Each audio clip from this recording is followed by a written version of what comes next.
So what's going on with the economy? What is happening with the tariffs, inflation, interest rates? We saw some progress on interest rates. Inflation is seeming to be pretty good. But now we got the shutdown, and a lot of people are worried about the impact. Let's bring on someone who's really got his finger on the pulse of what's happening with business from the American Small Business League, Director of Communications. Bruce Torres is with us. Hey, Bruce, good morning. Welcome. Morning, Jeff. How are you? Very good. Thanks for joining us. Thanks for your work for American business. So what are you hearing from your members? What's the impact so far? We're 23 or 24 days into this. It's not great because most shutdowns, as you probably know, they typically last a couple days, 3 days. Bad ones last a week. The worst one lasted 35 days, I think, in 2019. This is becoming a really bad one. And for all the thousands and thousands of people that it hurts, before the shutdown, we were at an unprecedented level of really the majority, maybe the vast majority of Americans living paycheck to paycheck. We're almost at an unprecedented time of economic struggle. This, for all that it hurts and frightens and just, it's got to even be destroying some lives. It has to be destroying some lives, those that live paycheck to paycheck, including government workers, etc. And then there's plenty of small businesses that are waiting for government offices to reopen for their licenses and their permits, etc., the different processes that they need. And then there are all those that rely on just, let's say, the foot traffic of government workers who are not out and about doing their regular things. And it costs, millions or billions of dollars every week.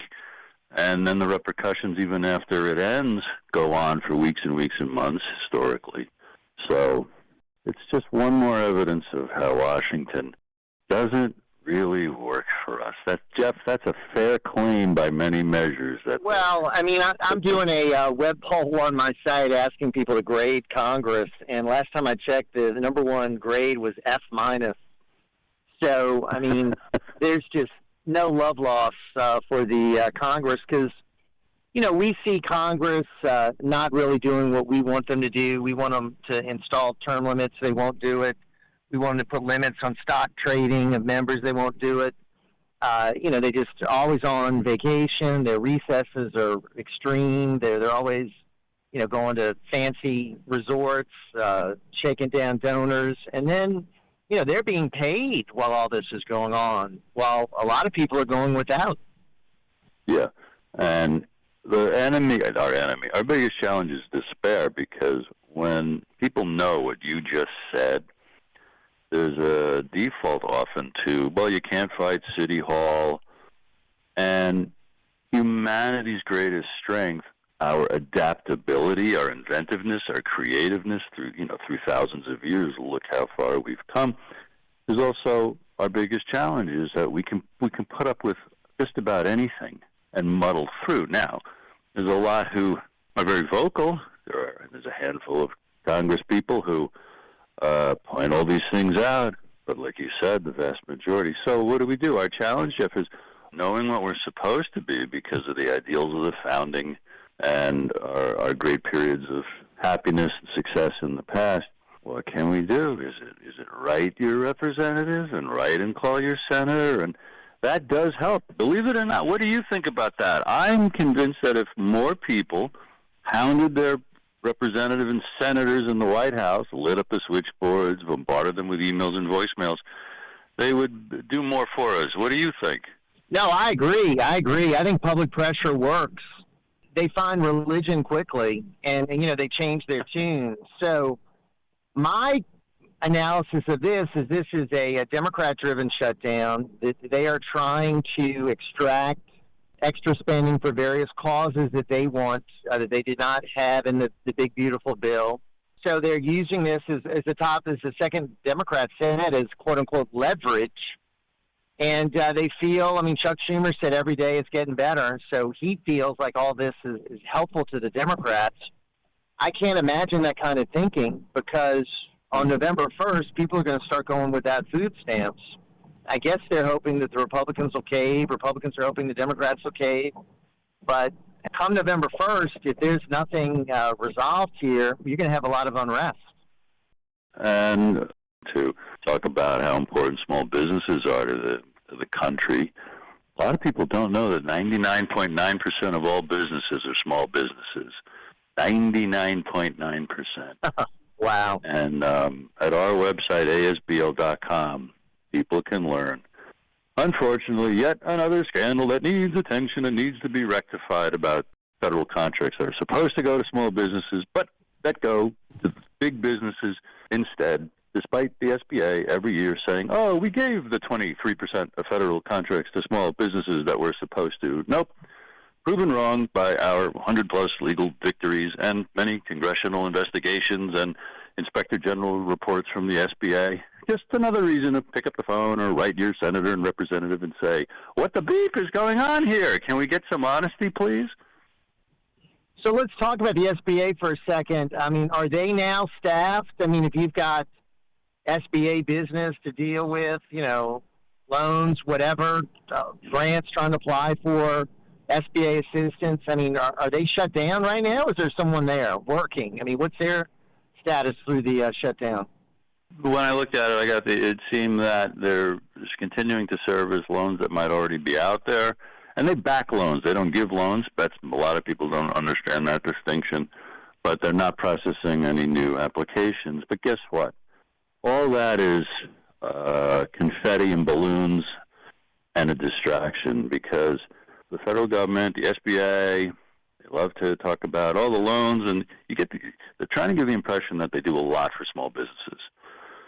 There are 36 million small businesses in the United States. The amount that get an SBA-backed loan is 1 or 2%. 1 or 2%. Bruce, I didn't even think it was that many. Okay, wow. All right. Yeah. If some loan processes are slowed down, sure. That's very, very disruptive to the thousands who are waiting. But in a country of 36 million, we can say the federal government does next to nothing for 99.9% of our businesses. It right. works for the 0.1% that are the big businesses. I talked about the contracts that are supposed to go to small businesses, which would create millions of new jobs every year. In reality, they go to the big businesses. They don't create new jobs. They're already big. And the amount of small businesses that get federal contracts is 0.2%. Something like around 80,000 businesses a year get government contracts out of 36 million small businesses. Well, not all of them can apply for a government contract. Yeah. Is that because they don't have the money to make the big campaign contributions? Generally, yes. Because for decades, the big businesses have captured Washington, D.C. In many ways, the government still serves the military-industrial complex Eisenhower warned us about in 1961, the military taking up so much of the annual budget, yes. And, of course, those who play the game, make the donations, go to the fundraisers, wine and dine the members of Congress and the deep state, the bureaucracy, the administration in charge, whatever it may be, they benefit, and small business owners too busy trying to keep their business going. They're not in those circles, and they don't benefit in that way.